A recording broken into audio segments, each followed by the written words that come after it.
Audio Jungle.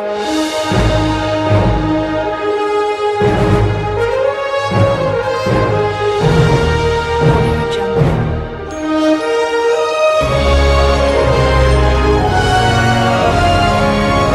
Audio Jungle.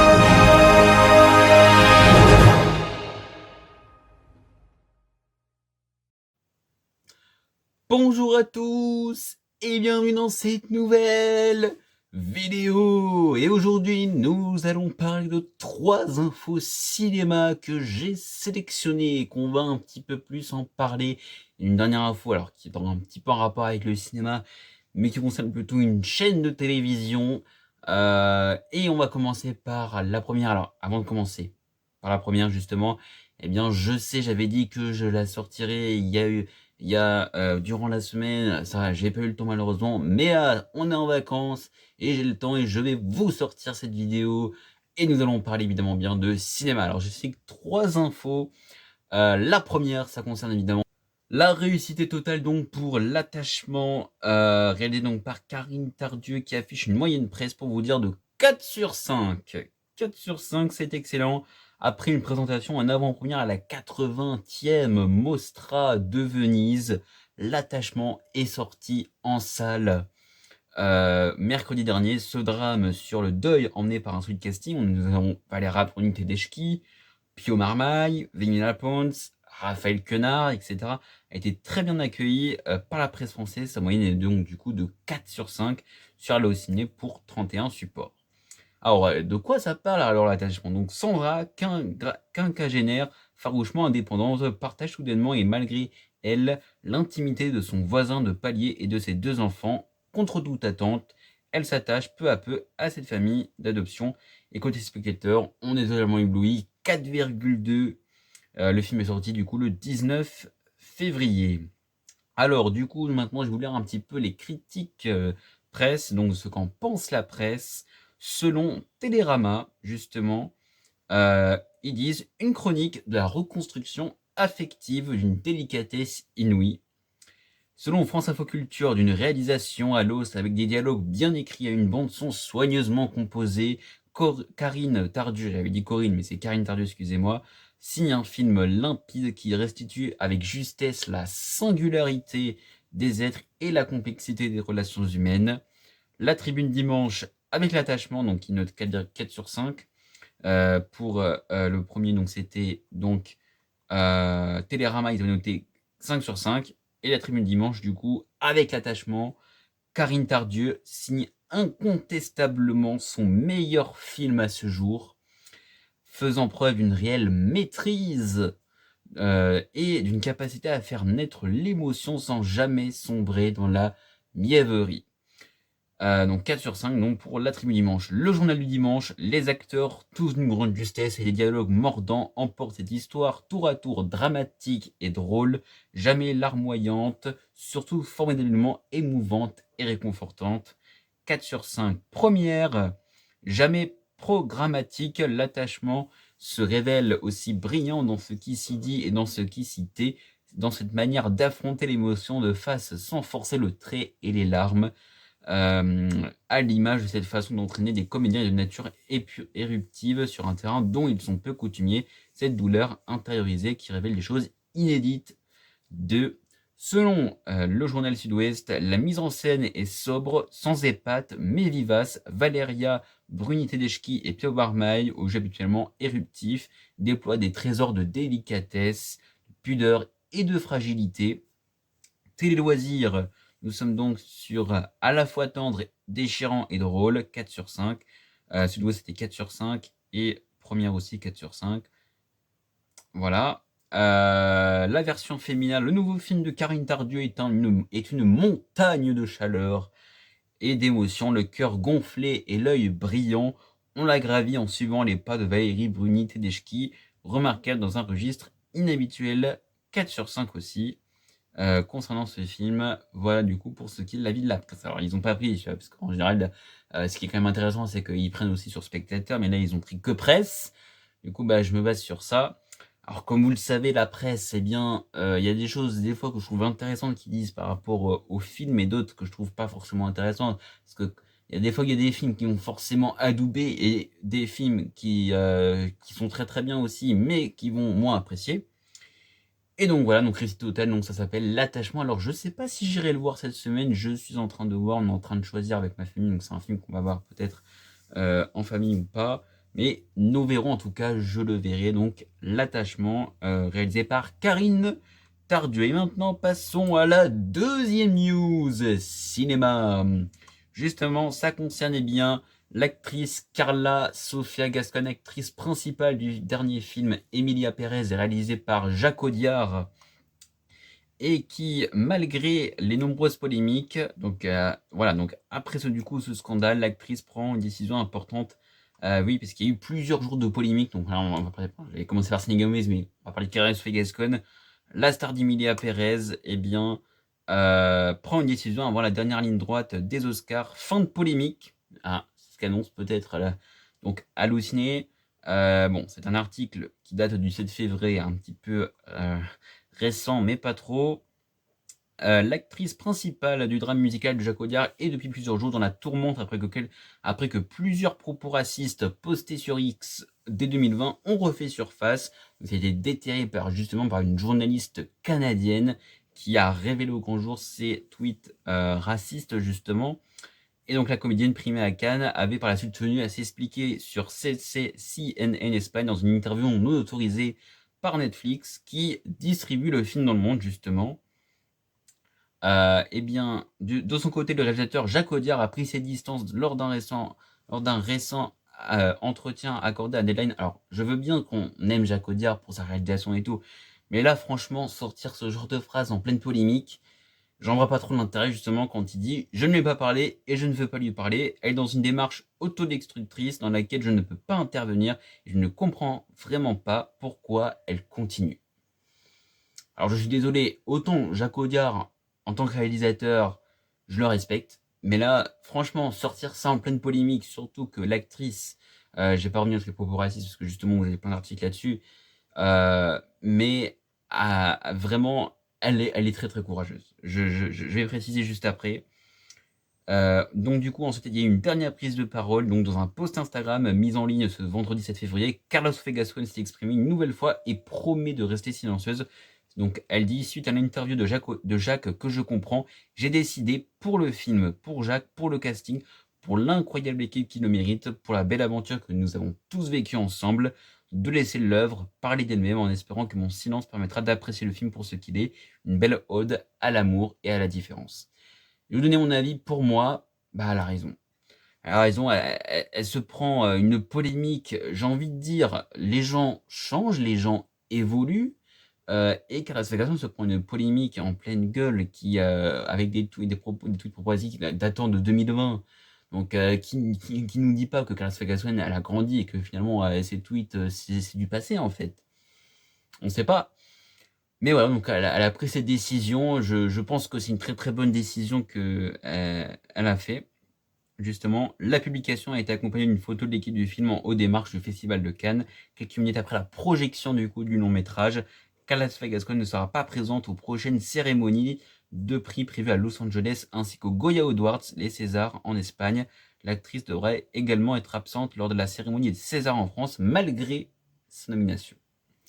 Et aussi pour préciser que Netflix, qui était son sponsor principal aussi pour justement les Oscars, et pour aussi de nombreux festivals où elle devait évidemment bien en faire la promo du film, c'est totalement retiré du projet. Netflix a pris cette décision totalement, on va dire, surréaliste de vraiment s'extirper de Carla Sofia Gascon. Bon, ça n'a pas forcément aidé. En gros, ils lui ont dit, on dégage. Non, on dégage. Tu vas payer toi-même tes frais si tu veux te rendre aux Oscars, c'est toi qui paieras. Donc voilà, ça annonce bien la couleur. Donc voilà ces informations pour cette news.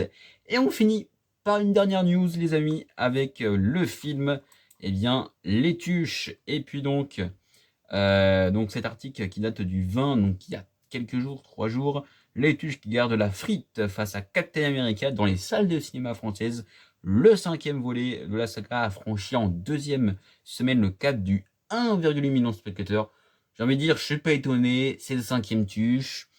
Les tuches, c'est sympa, ça fait rire, c'est rigolo. Bon, j'ai déjà vu les tuches, hein, je dis pas le contraire. Mais disons que c'est pas non plus. Je peux pas dire que je vais pas vous donner mon avis sur les tuches maintenant, donc un peu plus tard. Mais voilà. Concernant du coup le film des tuches qui conserve sa première place du coup au box-office français, deuxième semaine d'exploitation, suivi de près par la nouveauté Captain America Brave New World, héros légendaire de la saga Marvel selon les données donc, du coup de la société CBR Box Office. Le cinquième opus de la saga des tuches a franchi la barre des 1,8 million de spectateurs cumulés en seulement 2 semaines, avec un peu plus de 756 000 entrées supplémentaires la semaine du 12 au 18 février 2025. Ce volet met de nouveau en scène Jean-Paul Rouve en Jeff Tuche, pour la première fois aussi derrière la caméra, accompagné de son épouse Cathy, Isabelle Nanty, et de l'inérable mamie Suze, Claire Nadeau, cette fois-ci en Grande-Bretagne, à la rencontre du roi Charles et de Camilla. Il est antagonisé par les nouvelles aventures de Captain America Brave New World des studios Marvel, qui offre un nouveau visage au héros au bouclier avec Anthony Mackie dans le rôle de Sam Wilson. Ce film a déjà enregistré 648 110 entrées en France dans un circuit de 533 salles, un démarrage cependant inférieur au précédent volet sorti en 2016 qui avait rassemblé 1 354 401 spectateurs dès sa première semaine d'exploitation. Et bien le nouveau Marvel qui change du coup de visage, qui s'est en revanche positionné sans peine à la tête du classement nord-américain à l'issue d'un week-end prolongé comprenant la Saint-Valentin et le President's Day, donc jour des présidents. Il domine déjà le box-office avec 100 millions de dollars de recettes entre le vendredi 14 et le lundi 17 février, selon les estimations publiées par le cabinet spécialisé Exhibitor Relations. Le film qui connaît le meilleur démarrage de l'année au box-office américain malgré des critiques défavorables et des estimations pessimistes, met en scène Captain America, un personnage qui a fait les beaux jours des Avengers et qui était auparavant interprété par l'acteur Chris Evans. Anthony Mackie lui succède dans le rôle de Sam Wilson. Le super-héros se retrouve cette fois au centre d'une lutte internationale autour de l'Adamantium, un nouveau métal précieux aux côtés du président américain, joué par Harrison Ford, âgé de 82 ans. Écrit et réalisé avant le retour de Donald Trump à la Maison Blanche, Captain America Brave New World a été accusé d'antipatriotisme par certains milieux conservateurs. Le président tente de négocier un traité international avec les alliés de l'Amérique pour partager le métal découvert sur une île de l'océan Indien, mais doit affronter un gang de criminels internationaux, un thème qui résonne fortement avec les tensions géopolitiques actuelles et les débats autour de la diplomatie américaine. Loin derrière Captain America, on retrouve Paddington au Pérou, qui engrangera 16 millions de dollars de recettes aux États-Unis lors de ce long week-end, selon les estimations. Dans ces nouvelles aventures, l'emblématique ourson péruvien au duffel coteau bleu et au chapeau rouge, réfugié à Londres, retourne en vacances dans son pays natal. Autre retour d'un personnage marquant, Bridget Jones, folle de lui, interprétée par Renée Zellweger, le quatrième opus des aventures de la petite anglaise déjantée, réalise en revanche le démarrage le plus faible de la saga au box-office français avec 365 043 entrées en première semaine, loin derrière le million d'entrées du premier opus sorti il y a 24 ans. Donc voilà, donc l'extrait est extrait de la source France Info Culture. Et d'autres allez halluciner. Donc voilà, du coup, tout ce que je pouvais vous dire en termes de news cinéma un petit peu récentes. J'essaie de chercher des articles évidemment qui sont assez récents et que, en général, parce que comme vous le savez, et je vais en parler dans cette vidéo, j'ai 2 canaux sur WhatsApp que je vais mettre en lien sur la chaîne Ciné Passion justement, et en lien aussi de cette vidéo, comme ça vous pourrez aller voir ces canaux. C'est ActuMonde où je vais partager chaque jour de l'actualité sur le monde. Alors en vacances, ce sera à voir, mais sinon ce sera tous les jours, mais même en vacances, normalement, ce sera le cas. Et pour du coup le Movie Club, on est à 10 followers, donc merci à vous.